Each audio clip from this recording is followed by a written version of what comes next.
Esto es Histocast. No es Esparta, pero casi. No es Jerusalén, no es Roma, no es los Países Bajos, vamos, lo que sería Amberes, no es la orilla de la Escalda, no es el Mar Negro, ni es el Estrecho de Bósforo, tampoco es Constantinopla ni Estambul, pero bueno, de todos esos sitios vamos a hablar y de el lejano oriente, porque vamos a hablar de asedios legendarios, de sitios o asedios legendarios. Vamos, lo que hicimos en la temporada pasada en el segundo capítulo, pues en este segundo podcast de la segunda temporada, pues volvemos a hacerlo, pues porque hay muchos asedios y yo sé que nos pedís muchos. Vamos a intentarlo sacar adelante. Yo creo que saldrá bien, porque aquí tenemos un elenco de intervinientes, podríamos decir. Tenemos a Alex, experto en lo que es historia clásica. ¿Qué tal? Buenas noches, Alex. Hola, buenas noches, Goyo y otros histocacianos. Alex tiene Twitter, pero es muy complicado. Alex, lo siento y casi nunca lo usas. En fin. Tenemos también a Rodrigo, que va a hablar del lejano oriente, el experto en historia japonesa, ¿no? Buenas noches, mío, Rodrigo. Me pones una situación comprometida. ¿Por qué? Buenas noches a todos. Bueno, voy a hablar de Akasaka. Bueno. Y también tenemos aquí a David. No voy a decir tu nombre y apellidos como la otra vez, pero lo podéis encontrar en Twitter fácilmente por @DavidNagan. Así que este es el todoterreno también, un todoterreno de Histocast. Buenas noches, buenas David. noches. Y fuego griego para todos. Vale. Y tenemos a otro guardia pretoriano.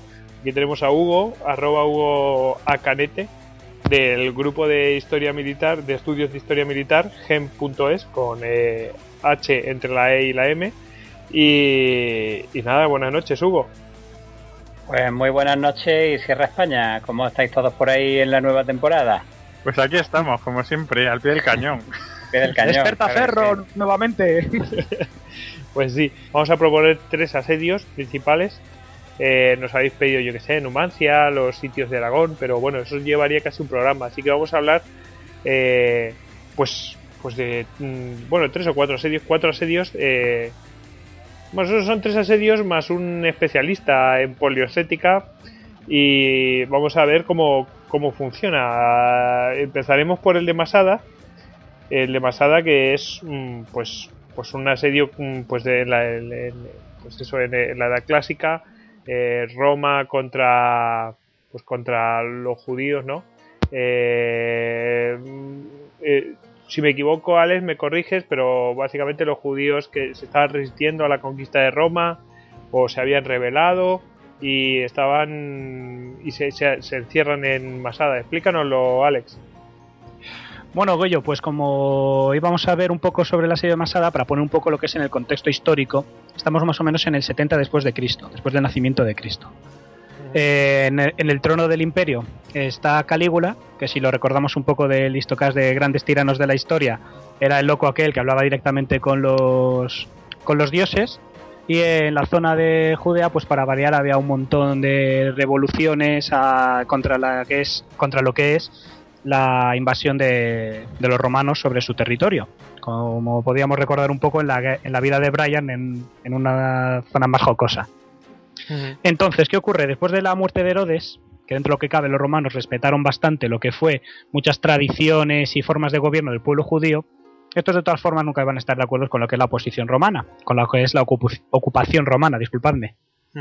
De modo que empezaron una serie de rebeliones por el año 60 después de Cristo, etcétera, y que con unas grandes batallas en Jerusalén, que me recordaba antes David, etcétera, pero la que resistió más tiempo fue la fortaleza de Masada, para entrar un poco en harina ya.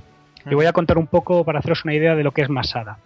Si nos vamos lo que es un poco a lo que es el desierto de Judea, una zona donde podemos encontrar polvo y piedras, sol, mucho calor y polvo. O sea, un sitio maravilloso para pasar las vacaciones, y en aquella época era igual, polvo, polvo y sol. Pues es una zona de cordillera, cerca del río Jordán, pero no muy cerca, y es como una cordillera. Y a ver cómo explico esto, porque un poco la zona geográfica es interesante. Para todos los que nos están escuchando, vamos a hacer un pequeño juego de imaginación. Vamos a imaginarnos lo que es en una cordillera, es como si fueran una tarta, y vamos a cortar una pequeña porción de tarta. Y esa pequeña porción de tarta las vamos a separar un poco. ¿Qué tenemos ahí? Una cordillera montañosa y ligeramente otra meseta aparte. Lo que sería está como totalmente aislada. Lo que sería como un cerro, ¿no? Que está separado, pero en vez de terminar así como apuntado, pues es totalmente plano, como si fuera una muela, ¿no? Una especie de cerro testigo, ¿no? O sea, asociado a una cordillera, pero sin formar parte. Claro. Exactamente. Está totalmente plano por arriba, pero ligeramente separado del resto de la cordillera, de modo que es relativamente inaccesible, ya que las lomas, las faldas de esta meseta son bastante perpendiculares. Sí. O sea, podríamos decir que eso no se podía subir así como así, que eran murallas naturales. Eran murallas naturales. Y encima de esta meseta, tenemos la fortaleza de Masada, con sus muros, una fortaleza... Bueno, no voy a ponerme a describirla, imaginaos una fortaleza en la única rampa o pendiente que no es tan pronunciada como para impedir el acceso. Y luego un camino por la zona posterior que se llamaba el Camino de la Serpiente, muy pintoresco, muy gráfico, y que podéis imaginároslo, muy estrecho, serpenteando, como el nombre indica, totalmente inapropiado para cualquier tipo de ascenso o escalada con una tropa de élite. Básicamente es decir, que no tenía un acceso fácil por o sea, que era prácticamente inexpugnable eso. Claro, era una fortaleza, pongamos que en primer lugar era una fortaleza natural. Y en segundo lugar, la única zona por donde se podía acceder, pues ahí estaba bien levantada la fortaleza con sus murallas, con sus historias, lo cual lo hacía bastante difícil. Nos comenta Hugo que la foto es, o sea, que si entramos en la Wikipedia, la misma foto que tiene la Wikipedia es impresionante, ¿no, Hugo? Sí, porque se aprecia lo que es la roca aislada del resto del macizo. Hugo, se ve perfectamente en primer plano la rampa. Sí. Sí, ¿iba a decir algo? Sí, no, que tampoco desvelemos lo que pasa, cómo lo solucionan los romanos, pero... Ah, vale. Sí, pero vamos, vale. que se ve lo que es la fortaleza todavía. El campamento romano a la derecha se ve perfectamente, todavía cuadrado. El castro romano está justo a la derecha de la imagen, se ve perfecto. Bueno, pues tenemos una fortaleza inexpugnable y ahí, porque cuando hablamos de los judíos rebeldes, no sé de qué cantidad hablamos, no sé si son muchos, si son pocos, o eran 4 matados, que yo me los imagino como la vida de Brian, 4 matados, no sé, ¿era así, Alejandro? La verdad es que estéticamente el aspecto es un poco el que podemos imaginar. Túnicas largas, personas con barbas, iban armados, pero con el armamento que había en la época. La forma en la que tomaron la fortaleza estaba ocupada por romanos, pero hicieron lo que podríamos decir un golpe de mano con nocturnidad y alevosía. Es decir, que por la noche, etcétera, degollaron primero fue un grupo muy reducido. Si te digo la verdad, no os voy a engañar, no sé de cuántas personas era, pero era un grupo reducido, como un comando que degolló y se hizo con la fortaleza. Y luego ya vinieron refuerzos que debían de ir en el entorno de unas 5.000, 4.000 personas, que además trajeron ya familiares, mulas, alimento, ganado, etcétera. Que ya si empezamos a sumar a gente civil, pues la verdad es que no tengo ni idea de cuántos podían ser. No sé si estará por ahí registrado, la verdad es que no he encontrado nada leyendo el tema. Yo creo que eso es un grave error, ¿no? O sea, llevarte a la familia ahí adentro. No, porque en realidad ellos estaban ahí para resistir mucho tiempo y porque ten en cuenta que en todas las revoluciones estas que hacían los judíos había un componente religioso muy, muy importante. Y ellos funcionaban de una forma muy familiar, con la mujer, con los hijos, en sus círculos que eran en gran medida lo que veríamos casi como sectas. Eran un rollo con una enorme carga religiosa. Ellos no se separaban mucho de sus familias. Y ellos estaban haciendo un levantamiento por lo que es todo Judea. Estaban quitándose era una revolución contra la ocupación romana. ¿Qué ocurre? La ocupación era por todo el territorio. Ellos probablemente creerían que aquello iba a terminar bien. Lo que ocurre es que por ser esta fortaleza, como hemos dicho, natural, tenía dos características. Una, muy inexpugnable, o razonablemente inexpugnable. Y en segundo lugar, muy aislada, lo que quiere decir que no era de una importancia estratégica capital. Es decir, que cuando los romanos fueron sofocando los puntos de rebelión más importantes, no es que se olvidaran de Masada, sino que Masada era tan complicado que lo fueron relegando para el último punto. Por eso Masada probablemente fue la que más resistió. Resistió 3 años a la rebelión y fue la última en caer. Pero porque al final se llevaron las mujeres y los niños porque ellos esperaban que aquello iba a llevar mucho tiempo y no querían separarse de sus mujeres y de sus familias. Ten en cuenta que también estos podían haber sido tomados como rehenes o haber sido chantajeados por ellos por el imperio. Y claro, tenía la esperanza de culminar con un éxito, no con un horrible sitio como al final fue, que una resistencia numantina. David, ¿tú querías decir algo? Sí, bueno, añadir a lo que estaba diciendo Alex sobre la situación de Masada, y es que también, además de ser una fortaleza formidable, también era una trampa en sí misma, porque digamos que es la fortaleza que cubre el paso del Mar Negro. O sea, el único paso que podría haber hábil para caravanas y venir a las dos partes de la provincia siria romana pasaba por allí. Por tanto, incluso un ataque romano directo, o sea, la fortaleza de Masada está destinada a ser una resistencia brutal. Que bueno, que ahora Alex continuará comentando. No, de hecho el asunto es ese. En principio la dejaron un poco relegada a un margen, digamos, de lo que es, vamos a terminar la campaña por sitios más importantes como la ciudad de Jerusalén. Sí, otra vez Jerusalén, como siempre, si es que esto nunca lo vamos a quitar.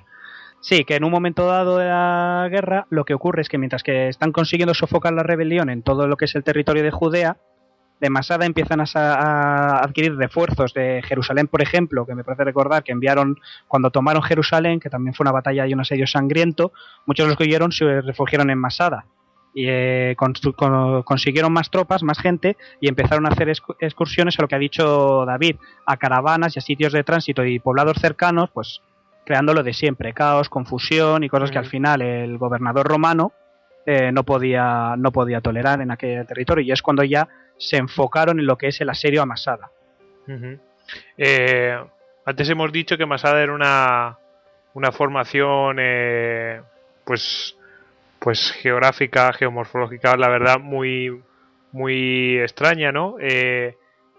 Y yo quería ya desde aquí pues decir que vamos a colocar esas imágenes que hemos dicho, pues las fotos y de Google Earth y todo eso lo colocaremos en istocast.com. Aprovecho para decir, podéis seguirnos en istocast.com y en nuestra cuenta de Twitter @istocast. Por supuesto, obviamente en el Caralibro, en Facebook. Y ya que estamos, mando un saludo para los chicos de Geocastaway, que nos han dicho que van a poner una promo de nuestro podcast. Y nada, pues un saludo para ellos, que la verdad es un programa muy interesante hecho por 3 geólogos, para que digan que la geología es muy aburrida. Pues eso, que no interrumpo más, ya he hecho la cuñita. Venga, Alex, puedes continuar. No, es muy interesante lo que acabas de decir, porque la verdad, contar todas estas cosas con un apoyo gráfico siempre es muchísimo mejor. Una parte de la que yo más sufro es intentar describir cómo era la situación para que la gente se lo pueda imaginar, porque eso ayuda mucho a verlo. El asunto es ese. Después de que los refugiados en Masada o los ocupantes de Masada estén haciendo expediciones punitivas contra lo que es otros factores más importantes de comunicación o poblaciones cercanas dominadas por los romanos, tienen que tomar cartas en el asunto. Así que vamos con el asedio a Masada, que como hemos dicho, era una fortaleza natural muy molesta y unas condiciones climatológicas que os podéis imaginar: calor extremo, estamos al lado del desierto, mucho polvo, mucho sol, mucha sed. Para hacer un asedio, que como todos bien sabéis lo que necesitas es una buena provisión de suministros con sus líneas de transporte, etcétera, etcétera, a una posición de forma natural ya prácticamente inaccesible, porque la altura es de unos 400 metros, creo recordar que leí, y es bastante perpendicular. El único acceso para acceder excesivamente estrecho y también muy perpendicular, y defendido luego por la muralla y las montañas. ¿Qué quiere decir esto? Que contra todos los ingenios romanos, escorpiones, catapultas, torres de asedio, etcétera, no tienen paso, no tienen desfiladero casi para acceder, está en una desventaja de tiro impresionante, mientras que desde una altura de 400 y pico metros tú tiras una china y puedes abrir la cabeza a una persona con casco. Es decir, es muy complicado. Sí, sí. Pero llega el momento y el gobernador romano lleva a la 10ª legión, que eran veteranos de las Galias, y empiezan las clásicas maniobras de asedio de manual de los romanos. Lo primero, aislar totalmente, como tiene todo el sentido del mundo, la zona de Masada, el castillo de Masada. Como hemos dicho, ellos estaban en una especie de meseta plana por arriba, separada del resto de la cordillera, es decir, ellos ya estaban bastante aislados por su cuenta, así que lo único que tuvieron que hacer es hacer una empalizada de unos 3 metros de largo, de 3 kilómetros de largo, para rodear los únicos caminos que iban hacia otras rutas, hacia el desierto o hacia otros caminos. Es decir, volvemos un poco a lo que era Alesia. Vuelven lo primero a protegerse de contraataques y salidas con una empalizada que además se garantiza que ellos estén totalmente aislados de víveres y suministros. Hay que decir que ese modus operandi que utilizan los romanos es, 3 metros de alto pues rodeando todo el campamento, una empalizada, todo lo que es la zona de asedio. Eso lo vuelven a repetir después en Numancia, es decir, que es habitual, ven que funciona y lo vuelven a utilizar las veces que haga falta. Lo han hecho también en lo que fueron las guerras cántabras, incluso en Galicia. O sea, era una táctica muy habitual, incluso como enmasada contra macizos montañosos. O sea, rodear todos los pasos y fortificarlos. Claro. Sí, de hecho, en todo lo que es la famosa mitología de la inexpugnabilidad del norte de la península ibérica, es falso. En la época de Octavio, cuando se descubrieron ya unas minas de plata por la zona de Asturias, etcétera, fue cuando los romanos dijeron: aquí no hay tu tía, ahora sí que vamos a pelear por el norte de la península, y es cuando se finalizó la conquista de lo que es toda Hispania. Uh-huh. Bueno, ya ¿alguno tiene alguna pregunta? ¿O seguimos adelante, Alex?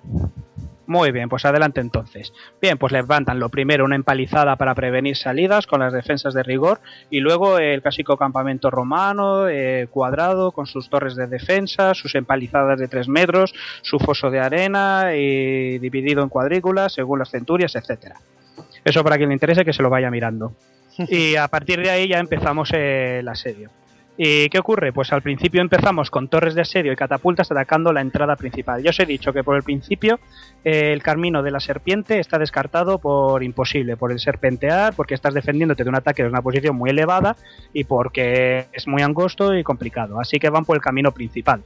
Pero durante los primeros 2 años fracasan estrepitosamente. ¿Por qué? Porque ellos esperaban en gran medida rendirles por el hambre y por la sed. Ya que, como os hemos dicho, son unas condiciones de vida muy duras. Pero, amigo, los judíos tenían en las cordilleras cercanas un sistema muy interesante de cisternas, de... Sí, cisternas, bueno, está bien. Cisternas. Digamos cisternas. Aljibes, sí, que recogían aguas de lluvia y las conectaban con aguas subterráneas, y mediante un sistema de un ingenio de conductos y tubos bajaban hasta el valle detrás de ellos, y ellos bajaban ahí, recogían el agua con mulas y subían. O sea, ellos podían conseguir agua y estuvieron aguantando con ese agua mucho tiempo, y también tenían unos graneros que ocultaban bajo tierra de piedra. Las excavaciones son muy interesantes al respecto, para mantener los cereales, el trigo, la avena bastante fresco. Más que en gran parte de la explanada todavía podían cultivar un poquito y de una forma más o menos escasa, frugal, pero conseguían bastante alimentos, así que fueron aguantando bastante tiempo. ¿Qué ocurrió? Que llegó un momento en que ya los romanos se desesperaron y dijeron: bueno, hasta aquí ya hemos llegado. Y como quien no quiere la cosa, dicen, aquí hay un punto un poco extraño, es que he leído un par de cosas, las dos cosas hay que verlas. Por un lado, comentan que todos los que son ingenios importantes de asedio, como puede ser la rampa de la que ahora hablaré que construyeron los romanos, o la empalizada y el campamento, estaba reservado solo a los legionarios. ¿Y por qué los legionarios hacían estos trabajos manuales? Primero, porque eran eficaces, entre ellos había carpinteros, artesanos, ingenieros, etcétera. Y segundo, porque eran consideradas cuestiones de guerra de primer orden y por tanto la responsabilidad solo se fiaban de su propia gente. Uh-huh. ¿Cuál es el inconveniente? Que también he oído que para tareas menores se utilizaban auxiliares y esclavos como suministro de agua. Por eso yo dudo un poco, porque no me parece que en un desierto el suministro de agua sea una tarea de menor importancia. o la construcción de la rampa, justificando que con esclavos judíos o rehenes judíos que tenían, los defensores de Masada, por sus creencias religiosas, no se atreverían a pelear o a atacar a los constructores que ponían estructuras para asediar su fortaleza, pues por cuestiones de que son de nuestra misma raza, nuestro mismo pueblo, etcétera. Yo de todo esto dudo un poco porque he leído las dos cosas, que lo hacían los propios romanos, que utilizaban esclavos porque eran muy malos. No lo sé, la verdad, esto habría que verlo. El asunto hay esas dos teorías, básicamente. Hay esas dos teorías, que utilizaban esclavos para levantar una rampa por el camino principal, añadieron desde lo que es el valle y las colinas cercanas una rampa de unos 200 metros de largo. No, perdón, creo que eran 2 kilómetros de largo y unos 40 metros de altura, de barro y tierra, de barro, madera y piedra. Y a partir de ahí, con unos trabajos que tardaron más o menos un año en hacerlos, llegaron hasta las puertas de Masada con una enorme rampa, con las torres de asedio, las catapultas y etcétera. Y ahí empezaron las primeras labores de relevo. Sí, cuando llegaron, para que la gente se lo imagine, que no podemos con ellos, pues nada, hacemos una rampa directamente y subimos hasta la fortaleza por otro lado. O sea, y utilizando pues eso, o legionarios o esclavos, lo que sea, pero con mucha paciencia, da igual, no tenemos prisa, pum, pum, pum, pum, pum, pum, y levantaron la rampa. Y una cosa, pues una rampa de 500 metros de largo, nos apunta Hugo. 500 metros de largo, sí, ahí lo apunta Hugo. Luego, además la fortaleza, hay que decir, porque para que la gente se lo imagine, es una fortaleza que ocupa todo lo que es el cerro. O sea, es decir, que tiene un perímetro de 1500 metros, o sea, un perímetro tremendo de murallas. Es una cosa tremenda, dice David. O sea, claro, no podían dejar ni que hubiera un espacio libre en el cerro. Lo ocupaban todo con la fortaleza para poderla defender bien. Que te hemos interrumpido, Alex. No me estáis interrumpiendo, estáis aportando. Yo me había equivocado con el largo de la rampa. Lo agradezco, la verdad. Pues nada, pues eso. Pues la verdad es que es una de las estructuras más interesantes, porque es que gracias a las condiciones de la zona todavía se conserva. Y es que hoy en día tú puedes visitarlo. Yo no lo he visto, obviamente, pero por lo que veo por las fotos y lo que se ve por ahí, se conserva perfectamente lo que son los yacimientos arqueológicos y lo que es la propia forma de la rampa, que se ve obviamente que es ingeniería humana y es impresionante. Dicen que es una de las obras más importantes de todo el periodo romano. Sí, en cuanto a tamaño y tal. Y claro, y todo esto en un contexto de guerra, de asedio, de la gente defendiéndose, disparándote y machacándote. Tiene su mérito. Claro, yo me pregunto que, no sé, vosotros a lo mejor tenéis también más preguntas, pero yo me pregunto, ¿y los judíos qué hicieron? Bien, pues cuando los judíos evidentemente harían un poco pues, como todos en estas situaciones, primero mirarlos riéndose diciendo esto es imposible lo que pretenden, luego empezando a palidecer y luego empezando a sudar y tragar saliva. Pero evidentemente tampoco se iban a quedar del todo quietos, así que lo que empezaron es a preparar ellos las contradefensas, ya que las salidas, por lo que hemos estado hablando siempre de las defensas romanas, cada vez que empezaban cualquier trabajo de ingeniería, más empalizadas y más prevenciones y más fosos para prevenir salidas.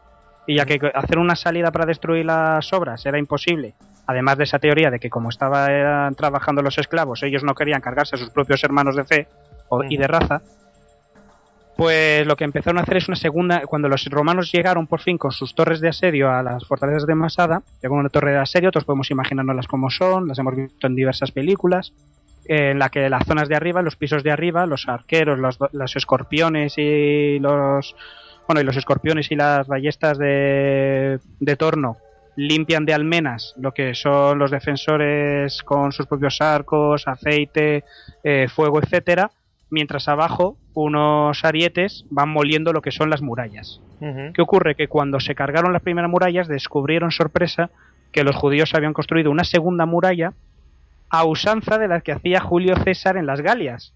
Unas murallas que estaban hechas con piedras y con maderas. ¿Por qué? Porque cuando las embestías con el ariete, la madera, por lo visto, aquí que haya un ingeniero que lo explique mejor que yo, ¿vale? Que yo os digo lo que he leído y me lo creo. Un ingeniero podrá explicarlo mejor. Pero por lo visto, la madera ayudaba a absorber el golpe. y comprimía más las piedras. Es decir, el ariete no solo no se cargaba ese tipo de murallas, que por eso desde entonces el proyecto se llama murallas galas, creo que era, sino que las fortalecía.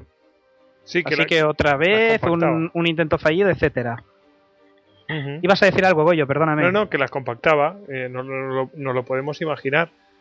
Eso lo vimos también en el programa de Tarawa, cuando hablábamos de que las fortificaciones japonesas estaban hechas con troncos de cocotero y los bombardeos navales que se hicieron sobre la isla pues fueron muy amortiguados precisamente por los troncos. Claro, o sea, entre la arena y los troncos, y imaginaos aquí lo mismo, prácticamente los troncos cubriendo la madera. Es como el ladrillo y la tierra, los troncos las cubriendo fortificaciones renacentistas. Sabían mejor las balas de cañón que una de piedra. Claro. Desde luego, si los descendientes de Julio César se hubieran cobrado la patente, si Julio César hubiera hecho una patente, se habrían forrado en todas las guerras, ¿eh? Sí, la verdad. Entre ellos yo tengo una pregunta, así surgiendo de lo de las torres de asedio. ¿De dónde podían transportar la madera? Porque Masada es que está en medio de un desierto. O sea, los romanos tuvieron que hacer un despliegue logístico brutal. Brutal, sí, lo clásico de los asedios romanos. Ten en cuenta de todas formas que en este caso es verdad. Por un lado tienes que la geografía de la zona era dura. No es lo mismo que cuando hablábamos de Alesia, que tienes todos los bosques de la Galia enormes. Pero aquí tenemos una cosa diferente. Ya habían terminado la reconquista, por decir reconquista, que es correcto, la reconquista de lo que es todo el territorio judaico. Es decir, ya no tenían problemas de que ellos pudieran ser cortados en sus líneas de suministros. Así que podían ir tiramillas. Y hablamos de un asedio que duró una media de pues creo recordar que toda la guerra de reconquista fueron 3 años. El asedio en sí creo que fue más de 1 año o 2 años. Y luego, entonces, claro, hablamos de un tiempo sobrado para ir haciendo una provisión de suministros tan larga como pueden ser en estos casos. Cayó cuando los romanos prácticamente solo pudieron concentrar ahí sus fuerzas. Sí, de hecho, bueno, en Jerusalén creo que tenían 2 legiones y realmente destinaron solo una, la legión 10ª, que eran veteranos de otras guerras de las Galias, etcétera, creo. Pero bueno, eran una legión de 10.000 hombres supuestamente, imagino que 9.000 por ahí, etcétera, más auxiliares que dicen que pueden ser entre 100 y 200, pero al final podían ser fácilmente unos 12.000 hombres entre auxiliares y romanos, todos soldados, profesionales, con ingenieros, etcétera. Y luego aparte todo lo que es lo que habéis dicho de la logística, que eso rara vez se cuenta. De todas todo formas, lo que son los trabajadores trabajando en el transporte, en el agua, en el suministro, etcétera, etcétera. De todas formas hay que decir que probablemente lo que era la geografía entonces, sobre todo el clima, a lo mejor era algo distinto y podían recurrir a bosques que estuvieran más cercanos que de lo que pensamos, ¿sabes? Hombre, últimamente se ha dicho mucho de que esa zona no estaba tan desertificada. Toda la zona esta de lo que es Israel y Judea, hace 2000 años, por lo visto, sí estaba bastante más poblada de vegetación. Y que ha podido ser por causa de todos estos asedios que se han producido históricamente en la zona que se ha quedado como está hoy en día. Claro, ¿no? Sí. Hombre, vale, pues hombre, sí, recordad por ejemplo que todos sabemos, eso tendríamos que verlo ya, pues sí, como decís vosotros con expertos, y todo lo que decís tiene sentido. Sí que debe de ser verdad cuando sabemos que la importancia de Egipto, que está al lado, que tenía para Roma, es que era el trigo de casi todo Occidente, era el granero de Roma. O sea, en Egipto tenían extensiones y extensiones de tierra fertilísima y cultivable de las zonas que ahora se ven como desiertos. Es muy probable que en aquella zona también se diera una situación muy similar. Sí, pero yo creo que es dificultosa porque sí que tenían problemas sobre todo con el agua. O sea, sí que, incluso puede que estuviera más agroforestal, pero sí que era una zona ya de por sí un poco dura y desértica. No está mal lejos del río Jordán, que es, para dar alguna referencia histórica, es donde supuestamente bautizaron a Juan el Evangelista y a Jesús. Bueno, no hace falta que diga que es Jesús. Jesucristo. Pero estaba el desierto y las condiciones de las que siempre te hablan los historiadores era de que eran evidentemente muy duras y desérticas. Es decir, que no tenían lo que hemos dicho. Como ya estaba todo el territorio reconquistado, no tenían problemas en ir lejos a traer la madera. Más o menos lejos no sabría decirte. Digo yo que si no estaban demasiado lejos del río Jordán, por donde hay agua y tal, pues que sí que podrían encontrar algo. Pero la zona era difícil.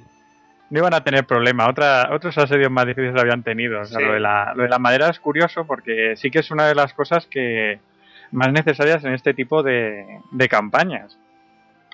Sí, sin duda alguna. Vamos, un asedio. Yo, los romanos, no creo que hayan hecho algún asedio, ya no hablo de sitio. Bueno, y sitio, fíjate, levantan una empalizada alrededor de 3 metros de altura y todo rodeando el cerro ese, pues fíjate. Eran muy técnicos. Lo que hay que siempre que pensar del Imperio Romano es que todos se enorgullecen de alguna victoria contra ellos, todos se enorgullecen de en algún momento u otro en que les dan una paliza, en que ellos se convierten en el problema de Roma, pero hablamos de un imperio que dura prácticamente 1000 años, con todas las victorias que ello implica, y eran muy profesionales, y sobre todo, pues como dicen de las películas de Hollywood, que los guionistas siempre sota caballo rey, que se sabe muy bien lo que es el esquema del guión, sí. Pues en el guión de la batalla, el guión del asedio, el guión de la conquista por territorios, tenían su manual muy claro. Esto va así, primer paso este, segundo paso este, y la administración de lo que hemos dicho, el ejército en sentido más burocrático de la palabra, en el sentido más de administrativo, de cómo debían de ser el aprovisionamiento, el transporte, toda esa logística que hay detrás antes y después de una batalla. Tenía que ser una infraestructura y una logística impresionante. Eso hay que tenerlo siempre en cuenta, que además lo tenían muy trabajado y muy metodizado. No teníamos, Hugo, no hay un libro que de Flavio Flavio Josefo. Exactamente, de Flavio Josefo, que explica cómo se tiene que organizar logísticamente el ejército romano. Es un manual, básicamente. Con Flavio Josefo, dos cositas. Sí. Primero, era un judío romanizado. Era un pelota del emperador. Entonces, claro, y el emperador era Calígula, y tú llévale la contraria a Calígula. Sí. Entonces, claro, hablábamos de Calígula. Entonces, tenemos dos problemitas tenemos una cosa buena con Flavio Josefo, y es que es bastante coherente, por lo que yo tengo entendido, no me lo he leído, pero por lo que tengo entendido, es bastante coherente lo que es en los planteamientos de que hemos hablado, del calor que había y del respeto que había entre los adversarios, etcétera, pero que ideológicamente hacía mucha apología del romanismo, de todo lo que era el imperio, de lo magnífico que eran los romanos, etcétera. Y que, aunque estuvo en otras batallas como la Jerusalén y tal, no estuvo en nada no estuvo presente en nada de lo que tuvo que ver con el asedio de Masada, sino que lo escuchó de oídas de otros oficiales, etcétera. Así que por un lado es muy bueno porque es contemporáneo, pero siempre hay que acompañarlo, yo creo, con lo que estudios más modernos pueden sacar a través del estudio del terreno, etcétera, etcétera, que la verdad que son técnicas que hoy en día son bastante fiables. Bueno, Alex, ¿y cómo se resolvió lo que es el asedio? O sea, hacen lo que es la rampa, y ¿cómo resuelven el asedio los romanos? ¿Cómo dan el golpe final? Con la rampa ya entramos en el clímax. Sí. Es decir, lo resolvemos pues de muy mala manera, como se suelen resolver estos sitios, con muy poca filosofía y bastante espada. Y es que una vez ya tenían acceso a lo que es la altura de Masada, que era la fortaleza natural, que era la gran defensa natural y era la gran baza que tenían los defensores, pues la verdad es que las cartas están echadas, asediados, sin línea de suministros, etcétera. Se cargan la primera muralla, encontramos esta segunda muralla gaélica que absorbe los impulsos, pero claro, está hecha de madera en un ambiente muy seco, la queman. Al día de quemarla, siempre, cada vez que paraban, por la noche se replegaban, pero volvemos otra vez a lo de siempre. Estructuras defensivas, murallas, fosos, empalizadas y pinchos y estacas para prevenir cualquier tipo de salida, y guardias para evitar cualquier tipo de fuga. Y mientras estaba quemando la empalizada, lo que pasa es que ya vamos resolviendo el asunto, diciendo que los judíos se reunieron con sus líderes, etcétera, y hicieron una de numancia, hicieron algo parecido, decidieron suicidarse colectivamente. Suicidarse no, me corrijo, disculpadme. No se suicidaron por sus creencias religiosas, venían de Yahvé y todo este asunto, el suicidio está muy feo, así que designar por sorteo y votación, designaron entre ellos unos cuantos elegidos, no sé si fueron 10 o 15, que se cargaran a los demás, y luego entre los 15 que quedaron, designaron a otro que matara a los demás, y este último sí tuvo que pringar y suicidarse a sí mismo. Y cuando por lo visto ya al día siguiente entraron los romanos dispuestos a sangre y fuego, pues encontraron un panorama de lo más dantesco. Os podéis figurar, todo quemado, todo destruido, todo menos unos almacenes con comida y con víveres y los restos de agua que había, porque los judíos querían dejar claro que se habían suicidado, se habían inmolado, por así decirse, hay una palabra más correcta, sí. Se habían muerto colectivamente entre ellos, o matado entre ellos colectivamente, pero no por desesperación, sino por convicción moral. Es decir, desesperados habrían quemado todo. Les dejaron los suministros y tal, quemaron la ciudad y dijeron, mira, podríamos haber aguantado un poco más o luchado hasta el último aliento, etcétera, pero nosotros nos comportamos de esta forma porque va con nuestra ideología y tal. Y por lo visto dejaron todavía vivos a una vieja y... es que no sé la vieja qué relevancia tenía, no sé si era la cuñada de un jefe o algo, pero a una vieja y 2 pimpollos para que les contaran las últimas historias, el último discurso del jefe y tal. Y luego el historiador que habéis mencionado, el Josefo, sí, pues dejó una frase épica que decía: cuando allí se toparon con el montón de las tropas, los romanos, cuando allí se toparon con el montón de muertos, no se lograron, como suele ocurrir con los enemigos, sino que se llenaron de admiración por la valentía de su resolución y por el firme menosprecio de la muerte que tanta gente había demostrado con sus obras. Es decir, ese suicidio, por así llamarlo, colectivo. Que también es lo que digo, que Josefo también habla del respeto que tenían los romanos por los enemigos y él era un judío romanizado, o sea, reparte un poco por ambas partes, los dos son muy valientes, muy buenos, ganaron los romanos, que eran los que tenían que ganar, pero bueno, que el panorama fue dantesco porque cuando llegaron ya se habían suicidado todos. Y ahí realmente terminó la segunda reconquista de Jerusalén, y una de las pocas cosas que le salieron bien al buen Calígula y sus pequeñas Caligae. Pues sí.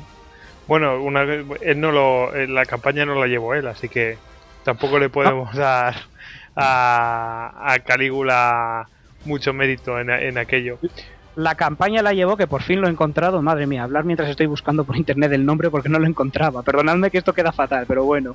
Lucio Flavio Silva, que por cierto, era también judío, romanizado, pero estas cosas pasan. Desde luego los romanos se integraban en la medida de lo que podían. Pues a lo mejor había malos quereres allí dentro de Judea, ¿eh? No bueno. Bueno, vamos a ver. Lo siguiente que tenemos es un tipejo. Vamos a cambiar y nos vamos a ir a otra época y otro lugar. Nos vamos ni más ni menos que a Japón.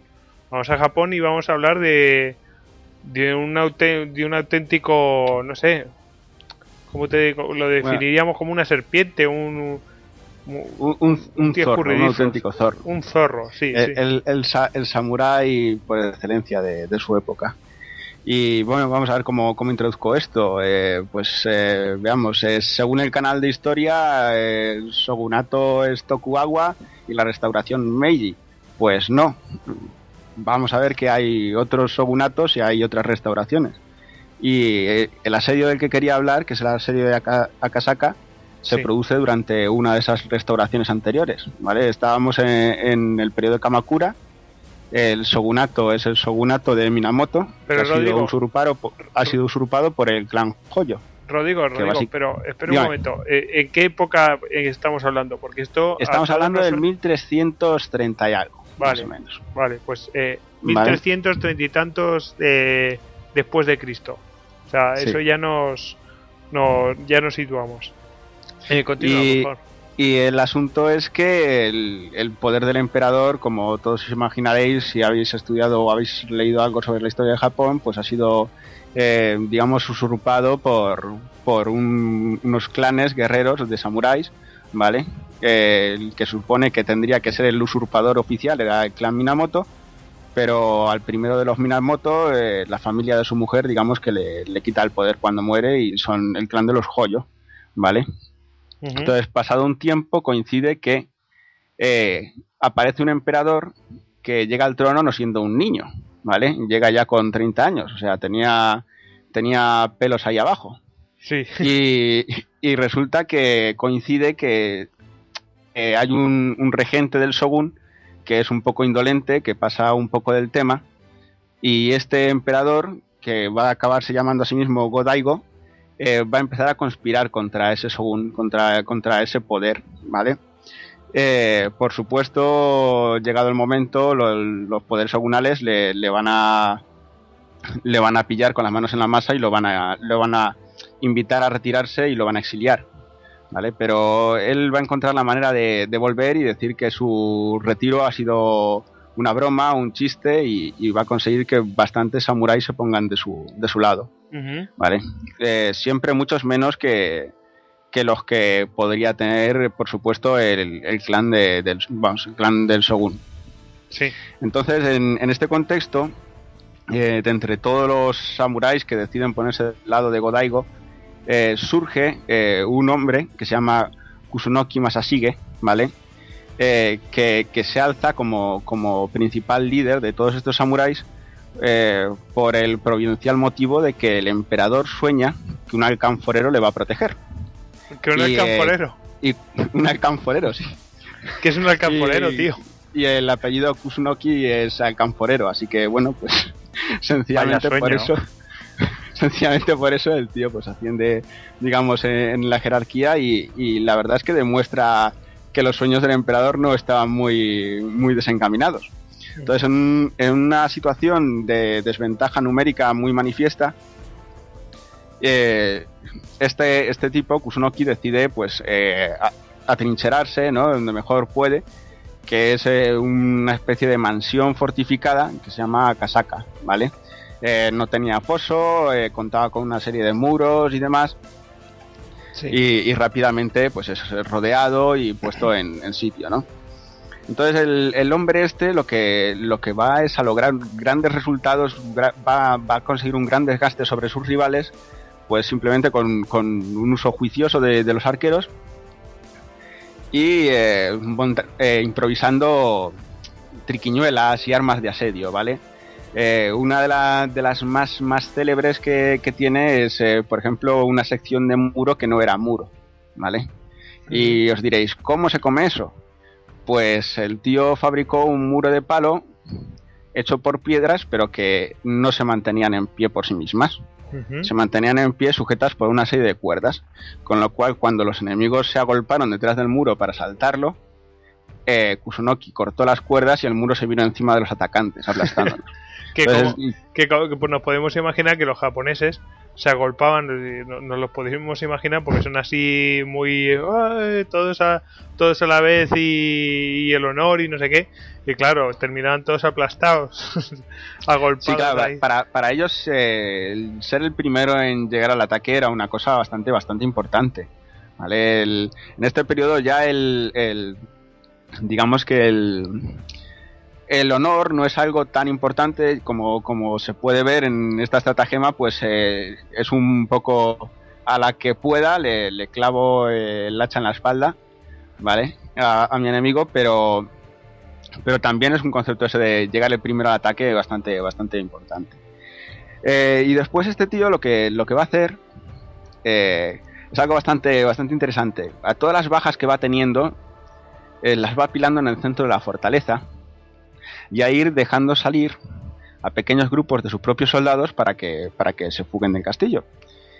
Y llegado el punto en el que ya no queda nadie más que fugarse, salvo él y unos cuantos más, pues abandona el castillo dejando a un último soldado que lo que hace es prender fuego a los cadáveres, ¿vale? Entonces cuando los enemigos llegan allí, porque ven el castillo ardiendo, se encuentran a este último soldado, a este último sirviente, y les dice: no, Kusunoki y todos los demás se han suicidado porque han fracasado en su labor y por eso se han matado y han quemado el castillo. Y el bando shogunal se lo creyó, y así Kusunoki vivió para atrincherarse en otra fortificación y volver a liarse la parda. Y esa es la fortificación de Chihaya. También tiene su treta, porque en una ocasión, por lo visto, Kusunoki salió en medio de la noche y puso armaduras, muñecos, digámoslo así, muñecos un poco como en Conan, ¿no? Muñecos de paja, vestidos de armaduras, y al amanecer hizo que sus soldados hicieran mucho ruido para que creyeran los enemigos que estaban abandonando la fortaleza. Eso, Hugo, ¿no te recuerda al ataque a Lisboa? ¿Al ataque a Lisboa de quién? De Drake. Ah, hombre, claro. Que empiezan a mover ahí todas las armaduras y todo esto en medio de la noche, y que se pensaba que le venía ahí una horda encima a los ingleses. Sí, sí. No, bueno, pero estos los del Shogun, los de Bakufu, se creían, bueno, sabían perfectamente que eran muy superiores en número. Entonces cuando presintieron, cuando imaginaron que los hombres de Kusunoki estaban abandonando Chihaya, lo que hicieron fue cargar contra la fortaleza. Como hemos dicho antes, tonto el último, ¿no? Yo soy el más honrado, el más honorable si llego el primero. Y claro, pues los de Kusunoki empezaron a lanzarles de todo desde las murallas y a masacrarlos. Alex tiene una preguntilla.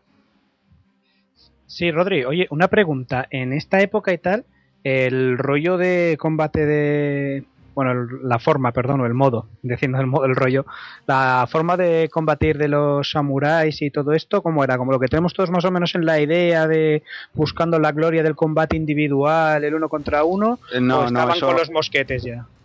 No, eso, los mosquetes van a ser muy posteriores, ¿vale? Estamos hablando del 1333 y los mosquetes llegan con los portugueses en torno al 1500, ¿vale? Entonces esto es muy anterior, pero sí se ha perdido, eso a lo que hacía referencia del combate individual. En realidad es bastante anterior, es en torno al 1200, 1250 y pico, seguramente anterior a las invasiones mongolas, con las que todo aquello de cantar el linaje, los títulos, el nombre, los enemigos a los que has abatido, pues no funcionaba. Tú imagínate que sales de entre medio de la masa de tu ejército y dices, yo soy este hijo de tal, gobernante de no sé cuánto, el que ha matado a tal y tal, y pues los mongoles te frían a flechazos. ¿Vale? Entonces, todo eso, yo no sé si porque habían espabilado o porque en esta época, sobre todo el bando imperial, va a ser bastante más permeable a los campesinos y, digamos, a gente que no eran propiamente samuráis. Todo esto se pierde. Es una época más de si te la clavo y te mueres, te la clavo y te mueres, ¿vale? Sí. No hay nada de enfrentamiento honorable. Si puedo jugar, si puedo jugar las herramientas de la guerra para ganar, las pongo en el asador, pero vamos, seguro. Lo digo, nos lo podemos imaginar con ese ejército que, pues, de esas hordas de lanceros, ¿no? Podemos decirlo así, que llevan pues esa banderita atrás y todo eso, ¿no? No particularmente. En esta época el bando imperial hace una guerra más de guerrillas, llevan unas armaduras bastante más ligeras. Eso es ya más del periodo de guerras.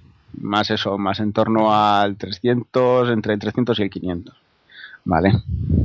O sea que eso es ya posterior. Bueno, pues podemos continuar si te parece. Pues nada, al final el bando imperial va a ganar, se va a imponer, gracias a la deserción de Ashikaga Takauji, ¿vale? Que era de un general del shogunato y que no bien salió de Kioto, dijo, bueno, pues si en Chihaya las cosas van tan mal, porque los soldados del shogunato en Chihaya estaban pues haraganeando y no haciendo nada. Sí. Y el emperador es el que es y tal, bueno, pues voy a ponerme del lado imperial. Entonces todo el mayor ejército del shogunato se volvió en contra del shogunato y ocupó Kioto. Y poco más tarde otro ejército del shogunato dijo, anda, pues mira, si han ocupado Kioto, yo también podría rebelarme y ocupar Kamakura, que es donde estaba, digamos, el cuartel general del shogunato. Y así cayó, pues, Kamakura, el shogunato Minamoto o Hoyo, o como lo queráis llamar, y empezó el breve periodo de reinado de Go-Daigo que va a terminar inmediatamente. O sea que al final no pudieron con ese tipo y fueron cambiándose de bando. Sí, se cambiaron de bando, le dieron la victoria al final a Go-Daigo, pero Go-Daigo no supo recompensar a los traidores que le habían dado la victoria, porque quería una restauración imperial completa. Sí. Y esto es lo que querían los que le habían dado la victoria, los traidores que le habían dado la victoria, lo que querían era convertirse a su vez en shogunes, ¿vale? Entonces al final estos traidores que le habían dado la victoria van a acabar rebelándose contra él. Sí. Y en una batalla que Kusunoki trató de evitar, ¿vale? Sí. Ahí por lo visto queda por escrito unas cartas que le escribió al emperador Go-Daigo diciéndole que no combatiera en la costa porque Go-Daigo no tenía armada, ¿vale? En cambio los Ashikaga tenían armada y tenían ejército siempre más numeroso que el imperial. Kusunoki le había dicho que se refugiase en el monte Heiei que hay un montón de templos budistas con monjes guerreros, ¿vale? Sí. Donde la armada de Ashikaga no podría tener ninguna efectividad. Los monjes guerreros eran afines al emperador, y así alargando las líneas de suministro de los Ashikaga y ganándose el favor de los monjes podrían tener la oportunidad de ganarles, pero Go-Daigo se decanta por una batalla en campo abierto donde finalmente Kusunoki es derrotado y grita su famosa frase, bueno, o la grita su hermano, ¿vale? Cuando se matan mutuamente para que el enemigo no los capture con vida, dice: si tuviera 7 vidas para reencarnarme, 7 vidas daría por el emperador. Bueno, eso es muy lírico. muy japonés. Bueno, aquí... me pregunto cómo se sabría quién dijo esa frase si se mataron los dos. Bueno, es que en la última parte se refugiaron en la casa de un campesino. O sea, podría saberse perfectamente, sí. Bueno, vete a saber. De todas formas, ahí tenemos a un genio militar bastante desconocido en Occidente, pero ahí le tenéis que, vamos, cambió las tornas totalmente de la guerra. Y... El alcanforero que supo defender la causa del emperador y aguantar a unas tropas muy numerosas, sobre todo con respecto a su ejército. Pues sí, para que veáis que el genio militar no viene muchas veces de tradición, sino de genio directamente. Bueno, ojo, que lo de alcanforero es por apellido, ¿eh? Sí. Era heredero de los primeros Minamoto. Este era descendiente de samuráis. Ah, bueno, vale. Queda aclarado. Y queríamos aclarar también otra cosa, y hacemos fe de ratas para que veáis que nosotros hablamos siempre de memoria.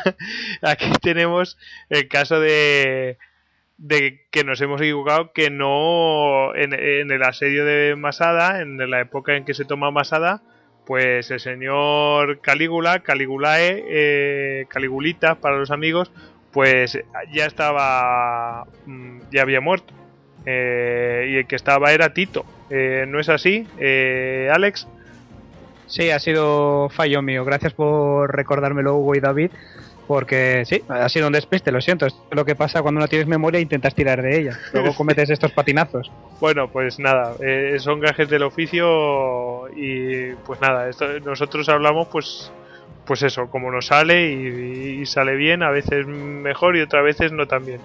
Bueno, vamos a pasar al siguiente asedio, que a mí me parece uno de los sitios y asedios pues más espectaculares, porque es que pocas veces se ha visto una cosa igual, muy pocas veces. O sea, se ha visto 3 o 4 veces una situación parecida, pero nunca en un caso de asedio. Me acuerdo de Julio César, me acuerdo de Aníbal cruzando los ríos, ¿no? Pero claro, no asediando para tener que cruzar un río para asediar una ciudad. Pues eso es lo que pasó allí en Amberes, en los Países Bajos. ¿Verdad, Hugo? Pues sí, vamos a hablar del asedio de Amberes, que aunque no fue el más largo de la época española en los Países Bajos, pero yo creo que sí que fue el más impresionante por la cantidad de cosas que pasaron durante el asedio, que tampoco duró como los que más, porque el de Ostende llegó a durar 3 años, este apenas llegó al año, pero es que fue bastante intenso. Vamos, yo creo que una película sobre este asedio sería alucinante. Sí, es espectacular, tiene todos los ingredientes, en plan, te salen bien las cosas, luego cuando parece que ya lo tienes te salen mal y vuelves otra vez, y bueno, es una cosa tremenda, es como de guión de película. Sí. Bueno, y hay que decir que allí pues Flandes pues era pues no nuestra sepultura para los españoles, ¿no? Pero allí la gente que estaba, el tiempo que estaba, le echaba un par de narices. ¿Y a quién tenemos al mando allí? Pues en esta época estaba ya Alejandro Farnesio, el duque de Parma, que era sobrino de Felipe II, primo de Juan de Austria, en fin, no andaba mal el hombre. Y por este tiempo era gobernador de los Países Bajos, no sé si lo he dicho ya. Ah, no lo habías dicho. Y pues ya en esta época era gobernador de los Países Bajos. Y entonces, no sé si sabéis que los españoles, como somos muy de extremos, pues cuando empezó la revuelta de los rebeldes holandeses, pues mandamos allí el duque de Alba, que todavía se están acordando de nosotros. Literalmente, sí. Literalmente, y luego para cambiar de política y mostrarnos más benignos, pues lo que se hizo fue todo lo contrario, es decir, abandonar las ciudades, y los tercios viejos salieron de los Países Bajos y se dirigieron otra vez a la Lombardía italiana. Esto ocurrió 2 veces y esta fue ya la segunda. Entonces nos encontramos en que, claro, al dejar despoblados los Países Bajos, se ha desguarnecido, pues se rebelaron todos. Todas las ciudades se rebelaron, incluso Bruselas. Creo que solo se mantuvo fiel Luxemburgo. Y entonces pues hubo que mandar otra vez para arriba los tercios y hubo que empezar a reconquistar otra vez todas las ciudades. Claro. Oye, Hugo. Sí. ¿Y qué clase de mentalidad política fue la que tuvo esa brillante idea? O sea, Felipe II.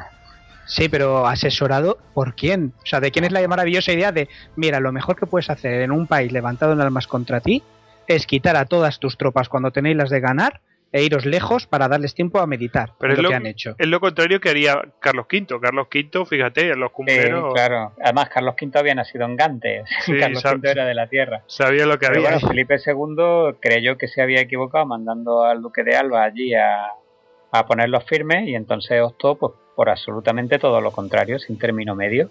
Llegó a un acuerdo, la paz, no me acuerdo ahora, la paz eterna o algo así creo que se llamaba, algo parecido, por el cual los españoles, los soldados españoles e italianos tenían que abandonar los Países Bajos y ellos en principio tendrían que autogobernarse, pero claro, al final cuando se vieron libres pues lo que fueron es directamente a la sublevación y tuvieron que volver otra vez los tercios por el camino por donde se habían ido. Uh-huh. Y entonces pues hay que volver a conquistar todas las ciudades. Amberes está asentada a orillas del Escalda y está ya pues a poca distancia de su desembocadura, prácticamente en el Mar del Norte, que es justo donde contamos la otra vez la marcha de Bergen-op-Zoom hacia Goes, que se produce unos kilómetros más arriba. Y Amberes, que monopolizaba gran parte del comercio de esa zona, en aquel tiempo tenía 100.000 habitantes. O sea, es como si hoy le pusiéramos sitio a Nueva York o a Londres o a una gran ciudad de este tipo. Sí, sí. Y entonces, pues, todas las tropas de las naciones se van destinando a conquistar ciudades como Gante, como Terramunda, Malina, Brujas, Ypres, Francisco Verdugo. El coronel Verdugo ya estaba con su guerra en Frisia, intentando mantener Groninga y Hueldres y toda la parte frisona, pero Alejandro Farnesio se reserva para sí Amberes. Y para poner sitio a Amberes y tomar Amberes, pues obviamente también se reserva a las tropas españolas, que por aquellos momentos pues eran aproximadamente unos 10.000 infantes y unos 2.000 jinetes de caballería. Uh-huh. Eso se reserva a la élite, básicamente. Claro, sí, dijo, los españoles para mí, los tercios viejos se vienen conmigo a conquistar Amberes. Ajá. Amberes, hablando de Amberes, si lo veis por el Google Earth, que todavía se adivina cuál era la antigua fachada de la ciudad, e incluso he estado mirando y he encontrado como 2 o 3 fuertes perimetrales del asedio. Uh-huh. Pues las defensas, como podréis imaginar, pues eran absolutamente impresionantes. Tenía 10 baluartes potentísimos, los muros eran anchos, el foso era muy amplio porque el Escalda es un río muy caudaloso. Sí. Y bueno, toda la parte norte flamenca de la ciudad y todo el tramo de río que iba hacia el Mar del Norte, pues comunicaba directamente con Zelanda, que era ya venía de tiempo siendo rebelde, con lo cual por ahí Zelanda, pues tenían... Zelanda, esa zona es la de... ¿cómo se llama? La desembocadura del Escalda. Ajá. Bergen-op-Zoom, lo que hemos hablado antes de lo de Goes. Uh-huh. Y claro, por ahí pues tenían vía directa con los rebeldes y por ahí les pasaban el suministro. Uh-huh. De tropas, de cualquier cosa. Entonces, a la hora de poner el sitio, pues se plantea un grave problema, que es que a pesar de que se puede construir un perímetro fortificado alrededor de Amberes, como hiciera César en Alesia, este siempre iba a quedar incompleto por el tramo norte del río Escalda, Claro. Es decir, aunque yo intentara ponerle un círculo a la ciudad, el río seguía y habría que tapar también el río para cerrar el círculo. Porque si no, por el río, los rebeldes podrían seguir metiendo vituallas por la parte norte, porque la parte sur la controlaban los españoles. Uh-huh. Sí. Entonces los españoles, pues después de darle un poco y analizar el tema, pues ponen una idea atrevidísima en lo alto de la mesa, que consiste en construir un puente sobre las aguas del Escalda.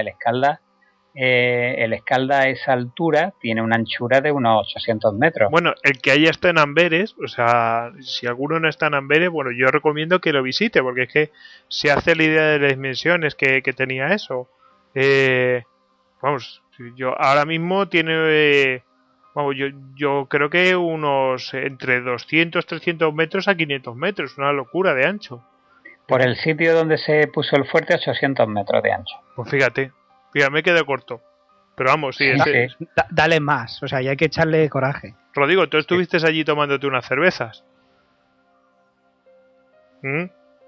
Rodrigo. Yo he estado en Amberes. Partes, así después no me acuerdo de ninguna. Claro. Yo he estado en Amberes y bueno, como curiosidad, es el segundo puerto más grande de Europa. O sea, la ciudad sigue siendo enorme y gracias todo al Escalda. Joder, qué barbaridad.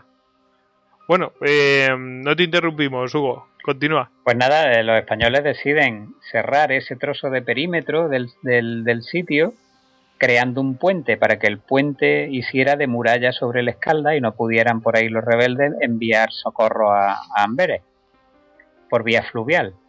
Y el gobernador de Amberes, cuando se entera, que se llamaba Filipo de Marnix, pues se rió públicamente en la plaza de la intención de los españoles. Entonces los españoles se ponen mano a la obra porque ya habían hecho todo el perímetro, habían fortificado, habían hecho fuerte y ya pues lo único que les quedaba era cerrar el río con el puente. Uh-huh. Y entonces para conseguir los materiales de construcción se van a un poco hacia el sur, a unos 50 kilómetros al sur estaba Terramunda, que era una ciudad intermedia entre Gante, que está a unos 100 kilómetros más al sur, y Amberes. Uh-huh. Y se dirigen allí a tomar Terramunda porque tenía un bosque y de ahí pues podían sacar la madera. Uh-huh. Entonces cuando estaban colocando la artillería para hacer batería en las murallas de Terramunda, el maestre de campo de los soldados españoles que habían ido a sitiarla, que se llamaba Pedro de Paz y que era muy querido por los soldados porque cuidaba de ellos como si fuera un padre, cariñosamente le llamaban Pedro de Pan. Sí. Pues bueno, este hombre recibe un arcabuzazo en la frente y es muerto. Y fue tal la rabia que alcanzaron los españoles que a los de Terramunda de nada les sirvió romper un dique que había por allí por las inmediaciones para inundar las posesiones de los sitiadores. Y entonces los españoles, cargando en su hombro los cañones y transportándolos con el agua hasta el pecho, lograron instalarlos en su sitio y batir los muros. Sí. Esa historia de Pedro de Pan, vamos. Sí. O sea, de pura rabia dijeron, ¿cómo que no? ¿Cómo que nos inundáis la de esta? Venga, los cañones al hombro. Y lo vais a pagar. Sí, no pesaban poco esos cañones. No pesaban poco, no. Así que para calmar los ánimos de venganza y dado el número reducido de hombres que iban a llevar a cabo el asalto ya al final a la muralla, pues Alejandro Farnesio lo único que se le pudo ocurrir fue escoger a 2 o 3 hombres de cada compañía del tercio para que todas las compañías pudieran participar en el asalto, o sea, en la primera embestida, y aquello no degenerara en masacre. El primer baluarte se toma con rapidez y la ciudad inmediatamente se rinde para no irritar más los ánimos de los españoles, que estaban más cabreados que una mona porque le habían matado al maestre de campo. Uh-huh. Sí. Y pues nada, ya tenemos Terramunda, sí, dime. No, que toman Terramunda y ya pueden aprovisionarse para construir el puente.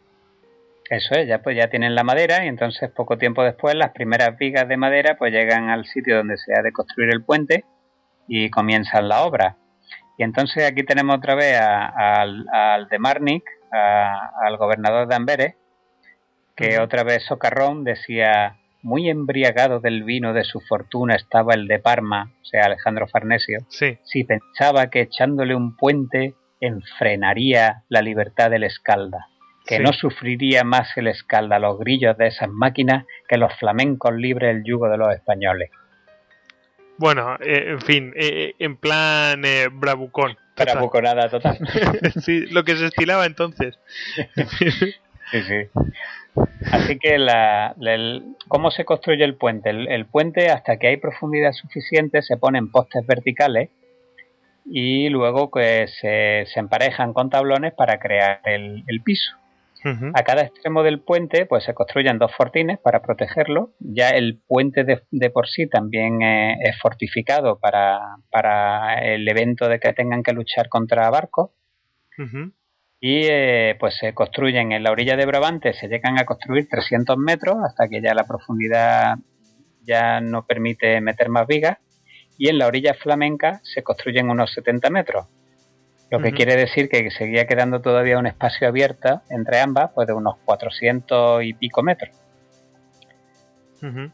En esas estamos, que por esas fechas se rinde también Gante, de donde se pretendía traer no sé si he dicho antes que entre Amberes y Gante había un canal que comunicaba ambas ciudades y que justo en mitad estaba Terramunda, que estaba justo a la orilla de ese canal. Entonces cuando conquistan Gante, pues se traen de allí una flota de 22 navíos por ese naval y otros cuantos traídos de Dunkerque.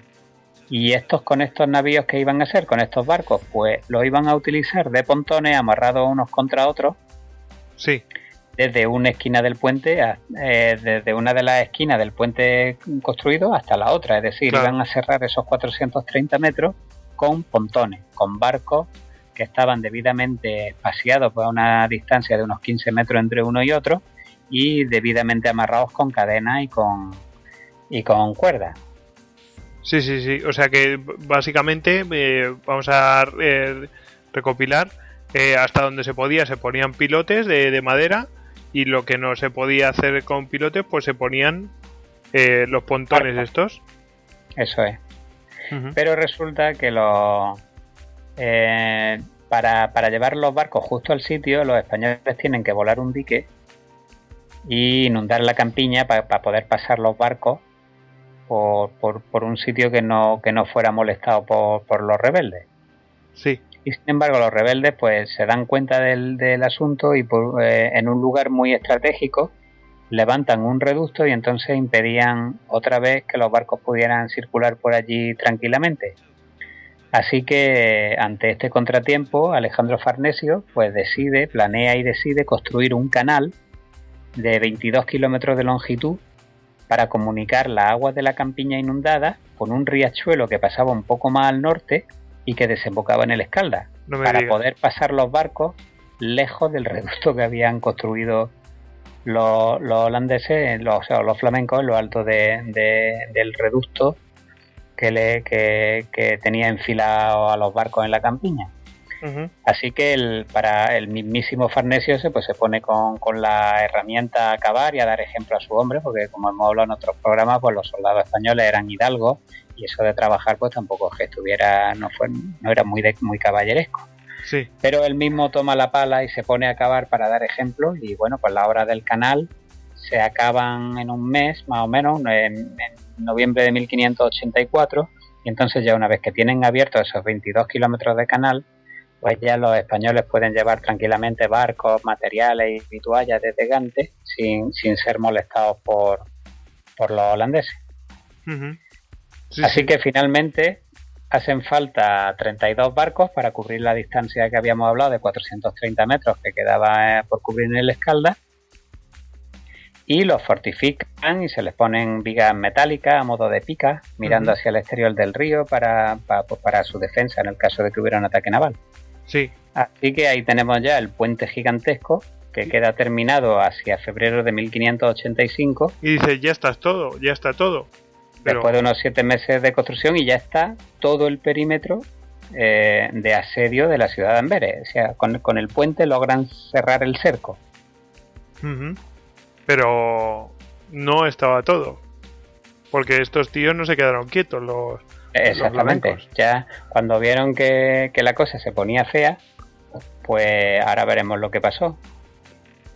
para que el gobernador de Amberes, Mornik, tuviera clara la determinación de los españoles, Alejandro Farnesio le envía a un espía capturado con el siguiente mensaje: anda libre hasta los que te enviaron a espiar, y después de haberles contado por menudo cuanto has visto por tu ojo, dile que tiene fija y firme resolución Alejandro Farnesio de no levantar el cerco antes que, si debajo de aquel puente haga para sí sepulcro, o por él se haga paso para la ciudad. o este puente, ¿es mi tumba o me hago una ciudad? Tú verás. O daros por perdido. Sí. Pero bueno, como ya habían adelantado Goyo, los rebeldes no se habían quedado quietos en los 7 meses que había durado la construcción del puente y se guardaban una en la manga. Un ingeniero italiano muy afamado llamado Federico Giambelli, que además era renegado porque había estado al servicio de España y sin embargo, bueno, parece que lo habían desairado en España o lo que fuera, y muy cabreado se pasó al bando holandés. Pues estaba trabajando en la construcción de unos navíos destinados a acabar con el puente. Se trataba de unos barcos gigantescos que llevaban en su centro como una especie de construcción de piedra y ladrillo, que dentro iba llena de pólvora y además le echaban pues clavos, cuchillos, garfios, pedazos de cadena. Llegaron a echarle ruedas de molino y hasta lápidas de cementerio. ¿Eso puede ser así o es folclore? No, es así, es para que actuara de metralla. Bueno, ¿y qué pasó? Pues bueno, esto lo cubrían, como tenían que ir por el río, pues lo cubrían con una lona, lo sellaban con pez y le ponían una mecha pues de larga duración, porque lo que hacían era como una especie de brulote. Encendían la mecha y dejaban el barco caer río abajo. Uh-huh. Entonces, en la noche del 14 de abril, los rebeldes sueltan 4 de estos barcos minas por la parte rápida de la corriente del Escalda. Sí. Y las tripulaciones los abandonan más o menos a unos 2.000 metros del puente, donde ya los españoles que se habían apercibido de la llegada de los barcos estaban todos en el puente esperando a ver cuál era el desenlace. De los 4 barcos, uno se hunde, 2 se desvían hacia la orilla por la corriente y el último choca contra el puente y se queda allí encajado. Y entonces, viendo que no pasa nada, algunos soldados españoles suben a bordo y entre risas se burlan de la tontería que acababan de hacer los holandeses, y de repente la mina explota y absolutamente todo lo que había alrededor se desintegra, matando en el instante a unos 800 españoles, que se dice pronto, ¿eh? Sí, imagínate lo que era ese barco mina. Brutal, debía de estar repleto. Se llegaron a encontrar restos de la explosión a 9 kilómetros de distancia. Pero que nunca habían visto algo igual. Yo creo que no. De hecho, si no tengo mal entendido, hasta Alejandro Farnesio resultó herido. Sí, Alejandro Farnesio no subió al barco porque le insistió mucho un alférez español que conocía personalmente a Giambelli y que sabía de sus malas artes y de que nunca pensaba nada bueno. Sí. Pero sí es verdad que salió despedido por la onda expansiva y fue herido, sí. Pero menos mal que no subió al barco. Madre mía, 800 muertos. Pues prácticamente todos los que estaban en el puente. Pues prácticamente, sí. Y bueno, contando con la oscuridad rápidamente, pues se hizo un apaño en el puente. Uh-huh. Pues para que no se viera o no aparentara que había sido dañado. Y logran engañar a los rebeldes, que al ver que aparentemente el puente no había sufrido daño, pues deciden no atacar esa noche con la flota. Y lo que hacen es intentar introducir un socorro a través de la campiña inundada, a ver si lograban llegar a Amberes. Sí.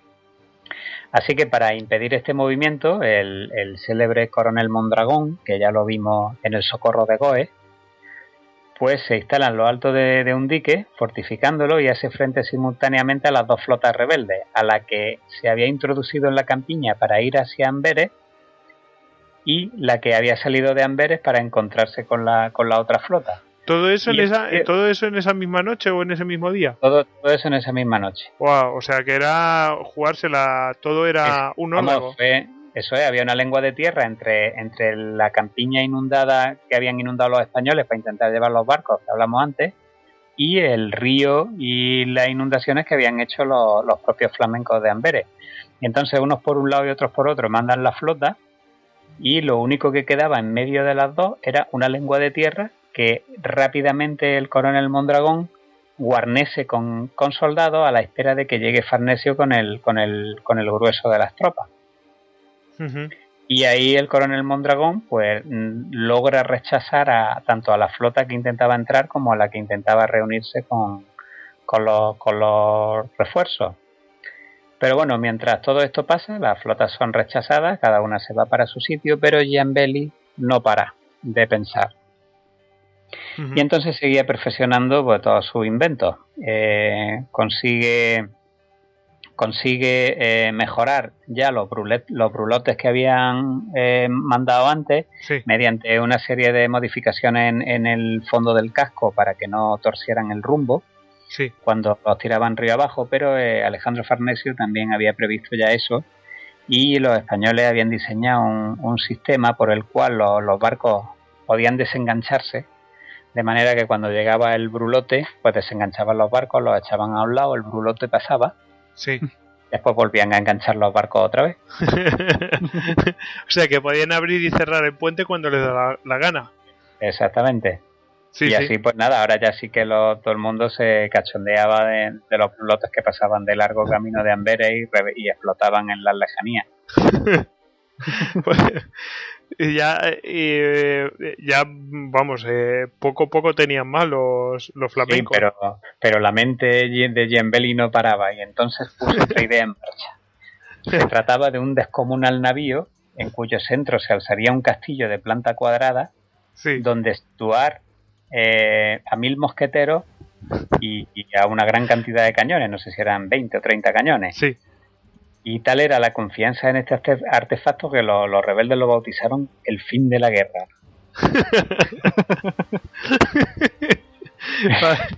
Eso sí que es lirismo. Sí, el fin de la guerra. Así que una vez que lograron meter este engendro en el río, pues aparentaron dirigirse contra el puente, y entonces todos los españoles se concentraron en el puente para defenderlo, y en el último momento cambian el rumbo y se adentran en la campiña inundada a ver si lograban el efecto sorpresa, ¿no? Sí. Claro, una mole tan grande metido en una campiña que está inundada, que no controla la profundidad, pues acaba encallando allí en mitad. Sí. Acabó encallando y aquello acabó como el Rosario de la Aurora. Sí. Y entonces los españoles le pusieron el mote de los gastos perdidos. ¿Pero de verdad que le llamaron así? Sí, los rebeldes le pusieron el fin de la guerra y los españoles, después descojonándose, decían los gastos perdidos. Se quedó allí el barco encallado en mitad de la campiña. Ay, una guerra de ingenio total, hasta en los nombres. Así que al final ya los rebeldes desesperados deciden hacer un ataque frontal. Uh-huh. Y para romper el cerco, y entonces atacan con toda su armada, que eran unos 160 naves o así. Atacan el contradique que había defendido el coronel Mondragón la noche de la explosión. Sí. Y entonces en un primer momento pues arrollan los fortines que había allí, pero el socorro enviado, que estaba compuesto de españoles e italianos, picados a ver por quién ganaba mayor gloria, sí, pues consiguen retener la posición hasta que llega ya Alejandro Farnesio con el grueso de las tropas. Algunas naves habían conseguido cruzar y llegar a Amberes, y entonces pues habían dado la buena nueva de que llegaba el socorro, de que ya llegaba la flota, de que habían roto el sitio, pero no era así. Alejandro Farnesio, allí en lo alto de la lengua de tierra, le gritó a sus soldados: no cuida de su honor ni estima la causa del rey el que no me siga. Y ya así salieron todos corriendo detrás de él, contra los enemigos que estaban desembarcando y contra los que intentaban desembarcar. O sea que fijaos que es la diferencia de liderazgo. Uno dando la cara y los otros contando mentiras, y cuando ven la verdadera realidad... Pues sí, claro. Sí, absolutamente. Y bueno, llega un momento en que la lucha está ahí, pues la cosa está dudosa, y entonces hay un momento, muy lírico también, donde españoles e italianos de repente se arrodillan e imploran a Dios. Es como la típica escena de Reverte, ¿no? Sí. Diciendo, esto es lo que hay, ¿no? y hay que ir a por ellos como sea. Y entonces se imploran a Dios y arremeten con fiereza contra los rebeldes y entran en las posiciones, los arrasan, no dejan títere con cabeza. Los rebeldes intentan replegarse a los barcos, pero la marea baja hace que encallen, los españoles los siguen, se meten en el agua, asaltan los barcos, espada en mano y producen una carnicería terrible en el bando enemigo. Al final de la jornada se les habían tomado 28 barcos, 65 cañones de bronce, un montón de vituallas del tren logístico. ¡Qué ruina! Sí. Ah, qué ruina, que aparte de la victoria y todo eso, que es que era un golpe logístico terrible. Sí. Y además le hacen 3.000 muertos. Uh-huh. Y habiendo 700 por parte hispánica. Joder. Es que son los números que siempre hablamos. Que es que las proporciones es una cosa tremenda.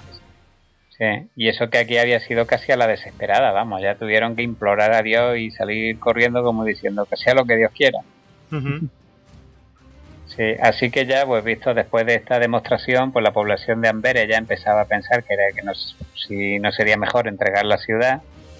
Y el de Morning, el gobernador intentó seguir la lucha con unas cartas falsas donde pretendía que venía en camino una ayuda francesa, pero descubren que son falsas y entonces se cabrean todavía más. Y ahí pues hay una leyenda de Alejandro Farnesio que deja a una mujer que había salido a buscar leche de burra para una mujer enferma, pues le da una burra y además la entra cargada de vituallas en la ciudad. Bueno, ahí ya hay una serie de cosas, pero bueno, estaban los de Amberes todavía, que hacían cuando llega también la noticia de la rendición de Malina. Al final acaba también rindiéndose Bruselas y bueno, ya al final terminan por rendirse y la entrada triunfal pues se hace en el mes de agosto de 1585, ya un año después. Uh-huh. Por esta acción el rey Felipe II le concede a Alejandro Farnesio el Toisón de Oro. Y además hay una anécdota muy curiosa porque fue tal la alegría de Felipe II cuando se enteró de que se había tomado Amberes que aquí en España le llegó la noticia de madrugada y saltó de la cama y se fue a la habitación de su hija Isabel y abrió la puerta gritando como loco, nuestras Amberes, nuestras Amberes, y luego se volvió otra vez a dormir. Si habéis estado en el Escorial. Sí, que las estancias y eso, donde fue corriendo.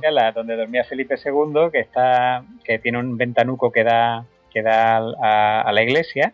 Sí. Desde arriba, no sé si habéis estado. Sí.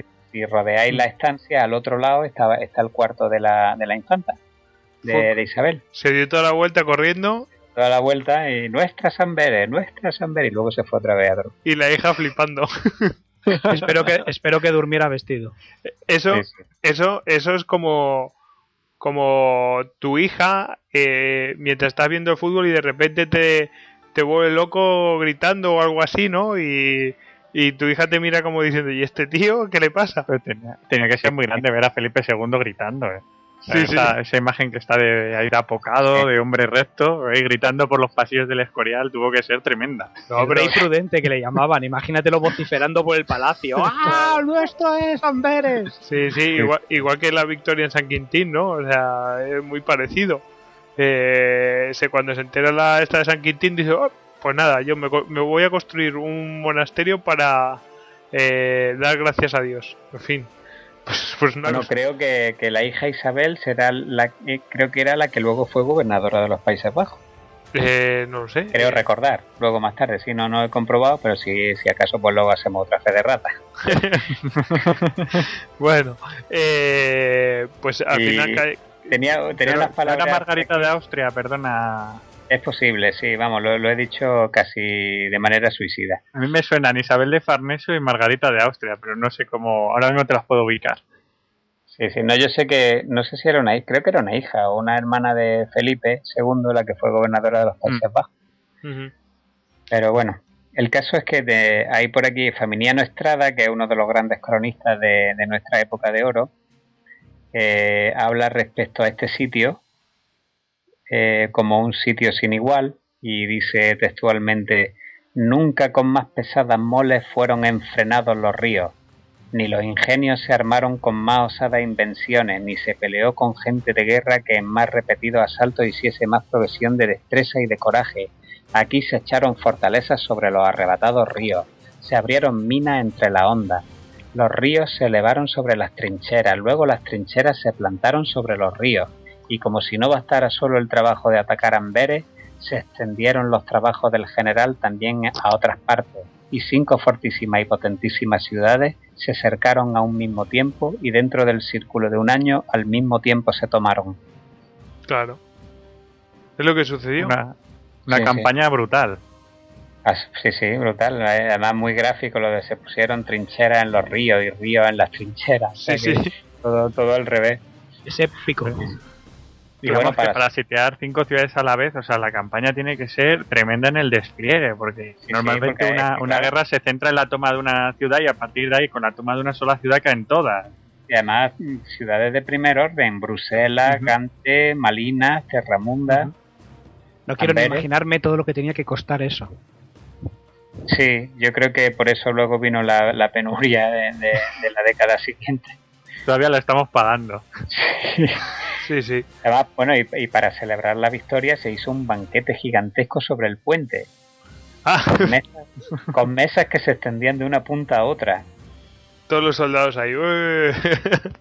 Y debió ser la única vez que los nuestros comieron, ¿no? Sí, debió ser, sí. Y ya tras las celebraciones pues se desmanteló el puente y se reconstruyó una ciudad fortaleza que levantó el duque de Alba en sus tiempos, y que hoy desde Google Earth todavía se puede ver en una de las esquinas, uno de los meandros que hace el río, que es donde justamente estaba el puente.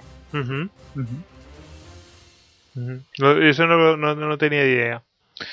Bueno, pues ahí ha quedado el asedio, el sitio de Amberes, y bueno, yo creo que ha sido espectacular el relato, porque es que fijaos, la técnica que existía entonces pues era prácticamente todo ingenio.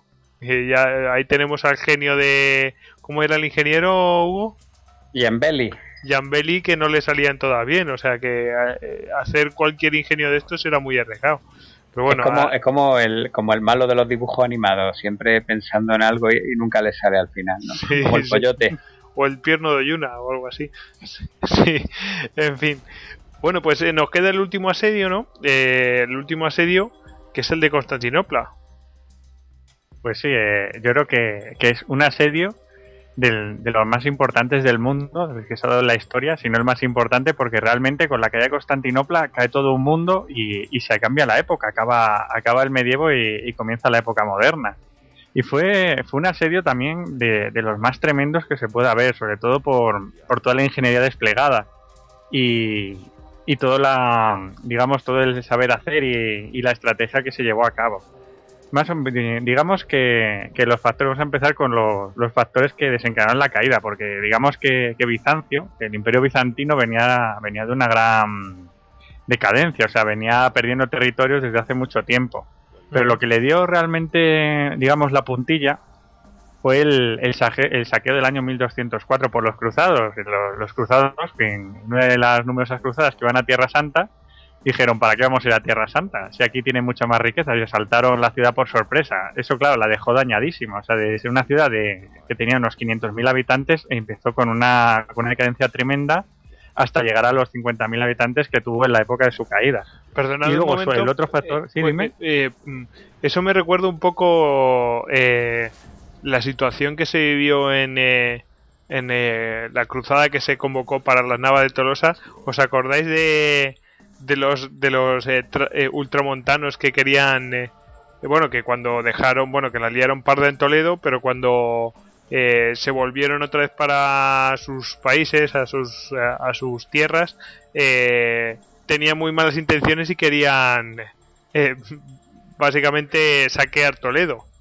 O sea, me recuerda mucho esa situación. Lo mismo, además esto fue una traición totalmente perpetrada por Venecia. O sea, Bizancio era su enemiga comercial y los venecianos dijeron: oye, si nosotros estamos comerciando tranquilamente con los árabes y estos son nuestros rivales, en blanco y en botella por ellos. Y la verdad es que la derrumbaron, o sea, la conquistaron, crearon el Imperio Latino, que duró unos 60 años, y dejaron dañadísimo al Imperio Bizantino. Y bueno, el otro factor fue el surgimiento del poder turco, el Imperio Otomano, que realmente, o sea, hubo varios asedios previos de Constantinopla, era como un arma política, como digamos que la ciudad estaba situada en medio de su imperio.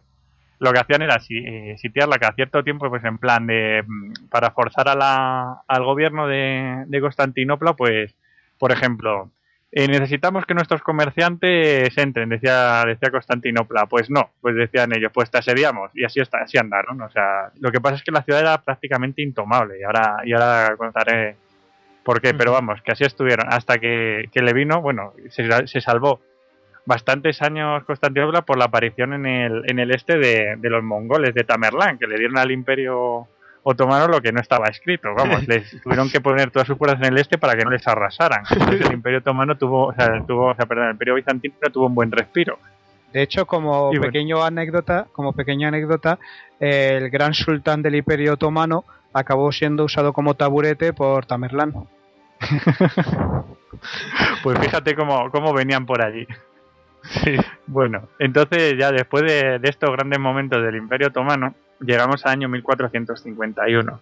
Y aquí llega Mehmed II al trono. Mehmed II, digamos, para hacer una situación geográfica, el Imperio Otomano ya había saltado a Europa, o sea, había conquistado territorio europeo, porque le habían cedido la ciudad de Gallipoli, pues Bizancio, por unos tratados. También habían conseguido conquistar Adrianópolis, que es la actual Edirne y que es la puerta de Constantinopla. Si con un mapa delante, Edirne es la puerta a Tracia. O sea, si tú conquistas Adrianópolis, conquistas Constantinopla porque ya la tienes cerrada. Pero bueno, ya teniendo estas ciudades, digamos que la ciudad de Constantinopla pues prácticamente se quedaba como una ciudad-estado con algunos territorios en la península helénica. Y bueno, Mehmed II en un principio dijo que no tenía ningún interés en conquistar Constantinopla. ¿Para qué le iba a conquistar? Una ciudad de comerciantes que le servía a sus intereses, porque comerciaba con él. Digamos que la ciudad controlaba todo lo que era el comercio entre el Mediterráneo y el Mar Negro, pues todo lo que serían las zonas mediterráneas con la costa rusa, y el comercio muy, muy, muy importante entre Oriente y Occidente. O sea, la ruta de la seda, todos los bienes que venían de India, de China, pasaban por territorio persa, por territorio turco, y eran gestionados aquí en Constantinopla. Bueno, pues como digamos que el emperador de Constantinopla en aquella época, Constantino XI, o sea, fíjate los Constantinos que llevaba, pues desde su fundador, pues decidió que como los turcos estaban bastante pacíficos, pues les chuleó un poco, intentó pues sacarles un dinero, pues debido a que tenía pues los típicos rehenes de intercambios por seguridad para que los tratados no fueran traicionados. Pues decía que los mantuvieran los turcos. Entonces el Mehmed II obviamente se enfadó y cogió y directamente asedió Constantinopla. O y sea, la asedió con un ejército de más de 100.000 soldados. Por el chocolate del loro, vamos. Entonces, vamos a ver, Constantinopla cogió y quemó su último cartucho. Su último cartucho era la religión. O sea, Constantinopla llevaba llevaba casi 900 años peleada con Roma por las guerras religiosas. O sea, ellos eran ortodoxos y claro, y los católicos les consideraban herejes. Entonces cogieron y de la noche a la mañana hicieron un concilio y dijeron que que ya estaba todo resuelto, que eran cristianos como los demás y que las demás naciones cristianas les pueden enviar refuerzos. Entonces, claro, las ciudades italianas, que eran sus principales rivales, que eran Génova y Venecia, pues dijeron que sí, que la iban a apoyar. Entonces esta fue la gran baza que jugó Constantinopla en aquella época. Aparte, el Constantino XI hizo un censo de la ciudad y dijo, vamos a ver cuántos soldados podemos sacar para defender esto. Y bueno, sacaron de los 50.000 habitantes que tenían, pues pudieron sacar entre 5.000 y 7.000 soldados aptos para la batalla. Mientras tanto, los otomanos pues sacaron una fuerza considerable, unos 100.000 soldados, o sea, en lo que había las famosas fuerzas de genízaros, que los genízaros más o menos eran los soldados que no eran turcos, sino que eran europeos, eran cristianos, que eran dados como, o sea, eran hijos de cristianos que eran dados como tributo al sultán, o sea, se convertían en esclavos del sultán y luchaban por él, eran soldados esclavos, pero cristianos. Entonces, los otomanos lo que hicieron es plantear el asedio de una manera muy, muy, muy científica. O sea, un asedio que, como decía antes Hugo, muy parecido a lo que fue posteriormente Amberes. Y es que vieron más o menos la geografía. O sea, Bizancio controlaba dos pasos importantísimos, el paso de los Dardanelos y el paso del Bósforo.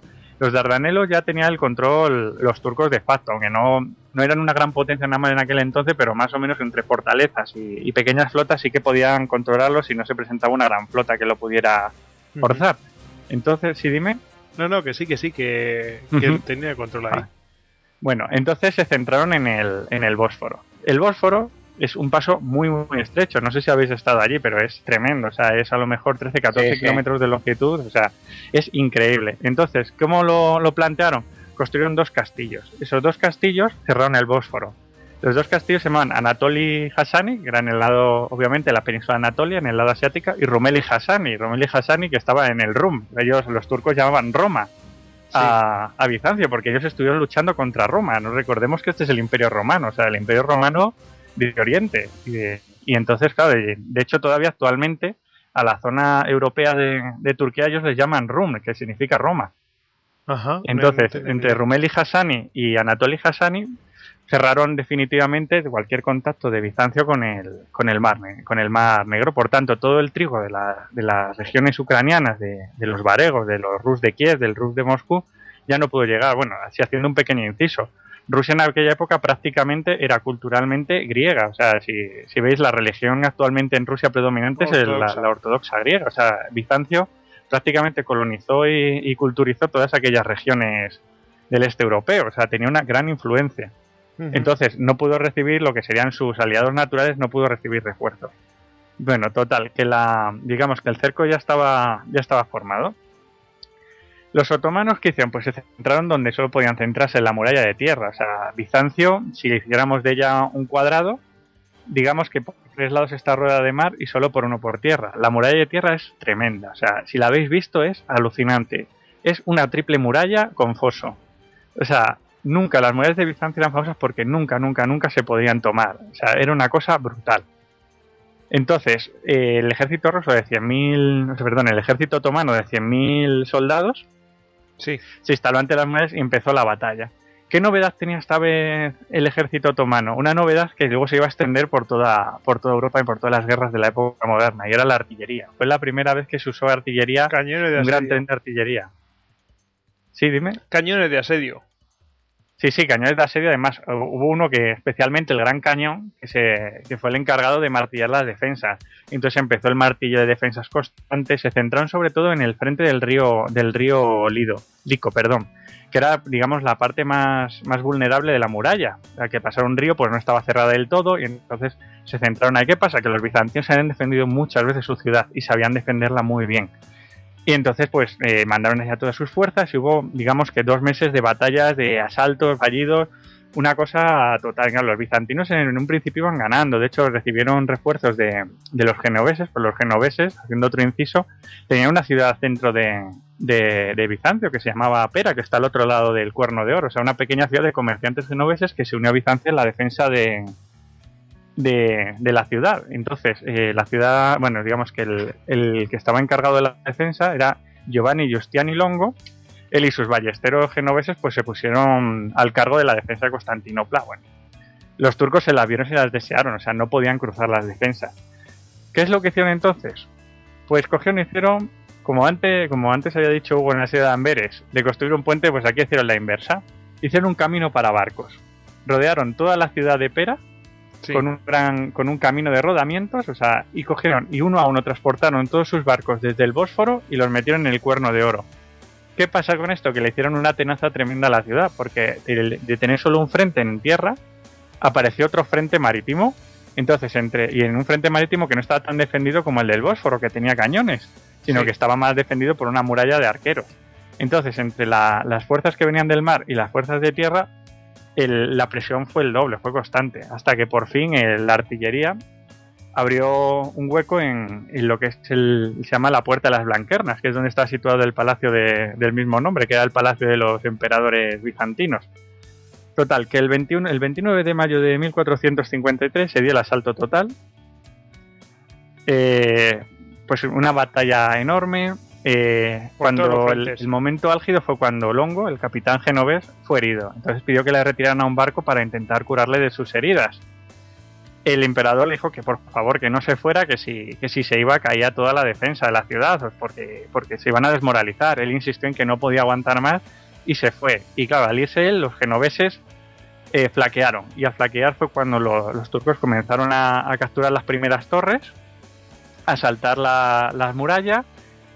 Y en esto ya viene el momento de la leyenda. Es cuando Constantino XI, XI, sí, se puso a la cabeza de sus tropas, hizo el último gran asalto bizantino. O sea, una cosa épica. O sea, 1000 años después, 1000 años de Imperio Romano, sí, se fueron a defender ese momento y murió en medio de la batalla. Los turcos entraron, arrasaron con todo, llegaron hasta Santa Sofía y según entró el emperador Mehmed II, cogió Santa Sofía, la convirtió en mezquita para que no sufriera ningún daño, impresionado por su belleza. sí. Y lo primero que hizo cuando conquistó la ciudad fue declararse emperador romano. O sea, siempre te tiene la idea de que él conquistó, no, pero se declaró emperador romano y rey de todos los griegos. Y como ya última curiosidad, fíjate lo que son las cosas cuando conquistó la ciudad y la ciudad se fue turca, digamos que tenía otros frentes abiertos los turcos, ya que estaban en una guerra con Hungría. Y tuvieron un gran asedio también en Belgrado, que no consiguieron conquistar. Y para un poco compensar eso, el éxito en Constantinopla, pero la derrota en Belgrado, cruzó otra vez el Bósforo y se dirigió a las ruinas de Troya. En aquel momento no sabía muy bien dónde está, pero más o menos la leyenda pues decía que estaban al otro lado del Bósforo. Y se fue para decir: Troya os he vengado de los griegos. Asia está vengada de Europa. Fue muy curioso. Qué tío más loco. Más teatral. Sí. Y bueno, y luego como consecuencia final que todos sabemos, ¿qué pasó al caer Constantinopla? Pues que realmente todas las líneas comerciales que tenía con Oriente se rompieron, cayeron en manos turcas y los turcos pues manejaron el cotarro comercial.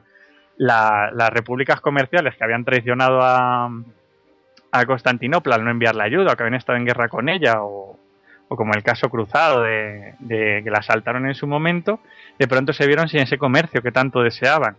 ¿Y quiénes se llevaron la palma? Pues fueron Castilla y Portugal, que abriendo nuevas rutas lograron llegar a las Indias, o sea, la época de los descubrimientos, debido a este cierre que hubo en el lado oriental del Mediterráneo por los turcos. Eso supuso... Por tanto, fue la muerte del mundo mediterráneo y el nacimiento del mundo atlántico. Totalmente. Uh-huh. Sí. Es así. Sí, históricamente fue, yo creo que uno de los asedios más resolutivos. Sí, o sea, aparte de amenazar Europa así militarmente por parte de los turcos y todo eso, es que comercialmente fue un cambio total, fue una revolución. La estrangularon totalmente, claro. No podía, o sea, la ruta de la seda, todo el comercio que había, o sea, pasaba de los persas, por lo menos los turcos, pero claro, los turcos no tenían un emporio, no tenían una red comercial para distribuirlo. Uh-huh. La consiguieron en Constantinopla, pero ¿para qué la van a distribuir? Pues si les podían chantajear a los estados europeos con ello. Fue la decadencia de Venecia y de Génova, total. Claro, y se descubre América y las costas de África. Claro. No es casualidad. Claro, las naciones más occidentales de pronto ganaron poder, pero súbitamente. O sea, ya no estaban a las expensas de las naciones italianas o adriáticas, que eran las que más o menos el típica ciudad de estado de yo mi fortaleza y el reino comercial que me rodea. Hicieron muy buena lectura ahí, ¿eh? Las naciones atlánticas hicieron una lectura total. Sí, pero yo creo que fue la forma natural de expansión. Y es que a mí la verdad es que yo cuando estuve en Constantinopla, una de las cosas que se puede ver es que realmente, o sea, la ciudad, por mucho que haya habido 600 años de dominio turco, pero sigue siendo una ciudad griega romana. O sea, es tremendo lo de esa ciudad. Sí. Yo he estado también, vamos. Y muchas partes de Turquía, ¿eh? Sí, esa sigue siendo ortodoxa, griega. Vamos, yo me acuerdo, estuve en Capadocia y allí todavía se conservan unos frescos medievales cristianos alucinantes, ¿eh? Pero verdaderamente alucinantes. Si es que el Imperio Bizantino realmente es un imperio que estuvo aguantando ahí, pero que era, claro, era lo que quedaba de Roma. O sea, culturalmente es muy identificativo a lo que era Europa. Y los turcos yo creo que todavía tienen algo ese carácter, porque no son, digamos que no tienen la misma cultura musulmana que el resto de países, sino que tienen un punto mucho más europeo, más helénico en ese aspecto. Así que tuvieron mucho tiempo, mucha relación con los griegos y el mundo griego, y en el país actual de Turquía se nota muchísimo.